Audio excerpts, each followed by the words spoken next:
আমরা ছোটবেলা থেকে পড়াশোনা করে এসেছি যে পাকিস্তান হচ্ছে আমাদের শত্রু। তারা 1971 সালে আমাদের সাথে যুদ্ধ করছে। আর ভারত হচ্ছে আমাদের বন্ধু। তারা আমাদেরকে সেই যুদ্ধে আশ্রয় দিয়েছিল এবং তারা বিভিন্ন প্রকার সহযোগিতা করছিল। তো আমার একটাই প্রশ্ন, যে এখন বর্তমানে যদি ভারত আমাদের বন্ধু হয় এবং পাকিস্তান আমাদের শত্রু হয়, তাহলে তারা এখন আমাদের বন্ধু এবং শত্রু।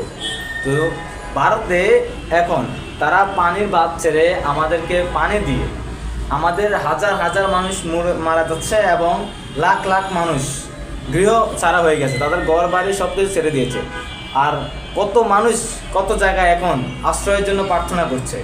তো এরা যদি আমাদের বন্ধুরা করে, আর অপরদিকে যারা আমাদের শত্রু বলে আমরা এতদিন জেনে এসেছি, তারা আমাদের শত্রু, আমরা বই তো পড়েছি, আমাদেরকে পড়ানো হয়েছে, আমাদেরকে গল্পে বলা হয়েছে, আমাদেরকে সব জায়গায় বড়রা শিখিয়েছে, তারা হচ্ছে আমাদের শত্রু পাকিস্তান। আর সেই পাকিস্তান আমাদের বাংলাদেশের পতাকা উড়িয়ে তারা সেখানে অভিনন্দন করছে এবং আমাদেরকে সাবাস বাংলাদেশ বলে স্লোগান দিচ্ছে। তাহলে আমাদের শত্রুরা আমাদেরকে অভিনন্দন জানাচ্ছে এবং আমাদের দেশের গুণ গাচ্ছে।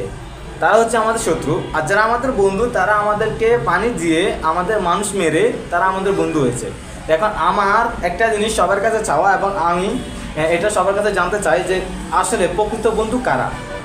ভারত কি আমাদের প্রকৃত বন্ধু? এতটুকু শুধু আমি এই উত্তরটাই জানতে চাই যে ভারত কি আমাদের প্রকৃত বন্ধু? কে বন্ধু কে শত্রু সেটা আমি জানার বিষয় না, আমার এতটুকু জানার ইচ্ছা যে ভারত কি আমাদের প্রকৃত বন্ধু কিনা।